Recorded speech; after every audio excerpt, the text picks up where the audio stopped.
ini saya hadir bersama di Jakarta Timur, ya. Di Jakarta Timur ada apel gabungan terkait dengan seluruh petugas yang mempunyai kewenangan untuk melakukan pengawasan terhadap pelaksanaan protokol kesehatan, ya.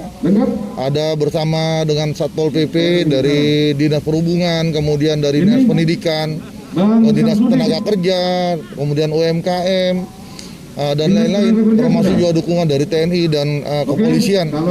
Ini adalah salah satu cara kita untuk menekan angka pertambahan kasus COVID di Jakarta.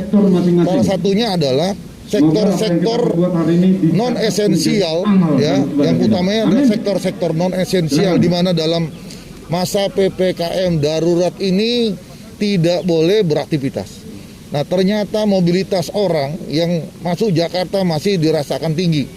Ya, salah satu indikasinya masih adanya beberapa tempat-tempat usaha, sektor-sektor non esensial masih beraktivitas. Nah, tentu kita akan lakukan penindakan secara tegas terhadap para pelaku usaha. Ya, kita juga ingatkan supaya mereka betul-betul patuh terhadap semua yang telah ditetapkan. Jangan melihat aturan, tetapi juga lebih mengedepankan faktor keselamatan. Ya, ini adalah menyangkut masalah nyawa manusia. Jadi semua pihak, baik itu pelaku usaha, para pekerja, punya tanggung jawab, harus berani mengambil peran.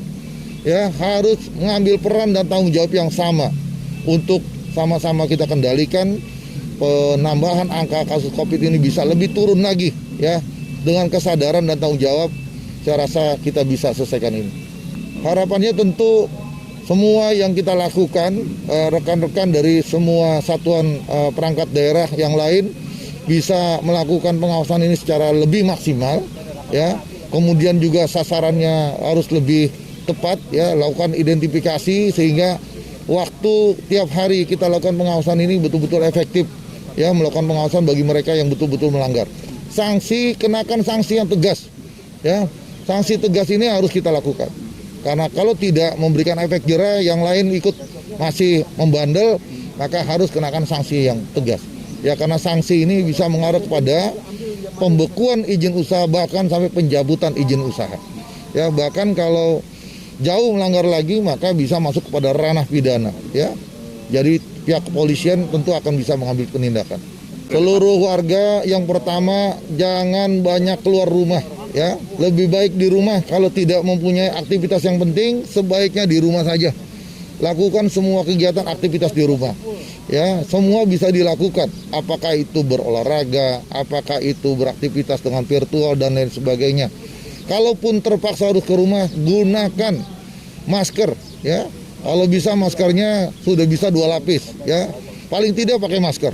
Jangan lepaskan masker. Kemudian, kalaupun aktivitas di luar, prinsip yang berikutnya adalah hindari tempat-tempat kerumunan. Kalau banyak kerumunan, hindari. Ya, mobilitas dikurangi. Ya, jangan lupa tetap yang namanya menjaga jarak dan mencuci tangan. Jadi mereka-mereka ataupun warga sebaiknya lakukan aktivitas semua di rumah saja.